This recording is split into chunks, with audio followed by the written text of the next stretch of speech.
for your grace, I'd go my way. I'm forever grateful. You have been so faithful to me, Lord. Your amazing grace. Hello again and welcome to Power Surge Wednesday. You know, I hope you're feeling at your very best on today, and I'm so glad that you would join me for this brief webcast, because today, you see, it's just you and I. We got this webcast today. It's just you and I, all to ourselves.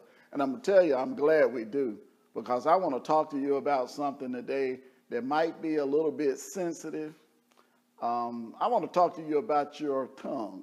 Yeah, that sharp tongue of yours. You know, recently I discovered something I didn't know or didn't realize, is that my tongue was sharp too. And that's why I'm glad that you and I can just share with this today, because we're going to keep this personal between ourselves, you see. Over in the book of James I was reading, and I'm going to read this for you. You don't even have to turn over there. I was reading the book of James, the 3rd chapter. I'm going to start at about the 7th verse. And he says, for every kind of beast and of birds and of serpents and of things that are in the sea is tamed and hath been tamed of mankind. Everything in the earth has been tamed, animals. He goes on to verse 8, and listen to what he says.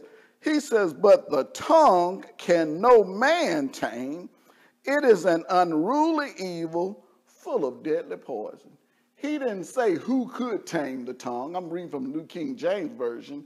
He says, but the tongue, no, he makes a definitive statement.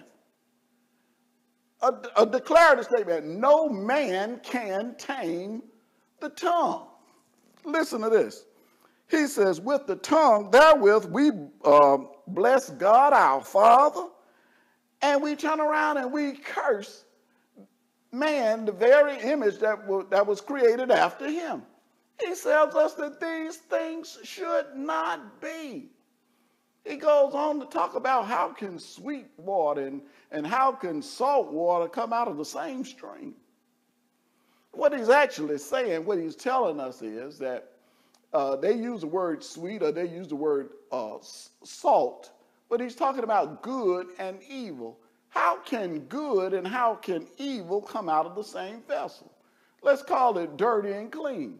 How can dirty water, over in clean water, produce clean water? Can't do it, because the dirty water pollutes the clean water.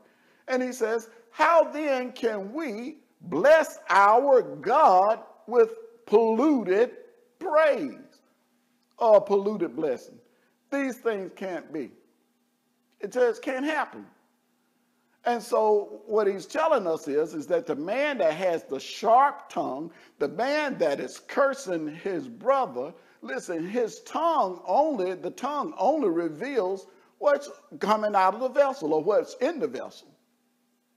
You know, over in the book of Matthew, and we find it also over in James, it tells us that out of the abundance of the heart does the mouth speaks.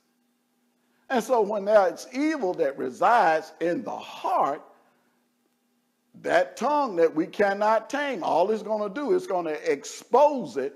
It'll expose it in a perverse speech, or action, or language that's contrary to the will, to the truth, and to the love of God.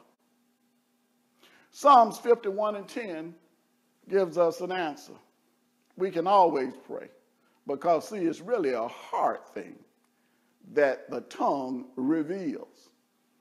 We can pray, Lord, create in me a clean heart and renew in me a right spirit. You know why? So you and I, we won't have to waste our time trying to tame our tongue. I'm Pastor Jerry Davis, and you know what? You and I, we need to get together again sometime and have a little talk. May God continually bless you.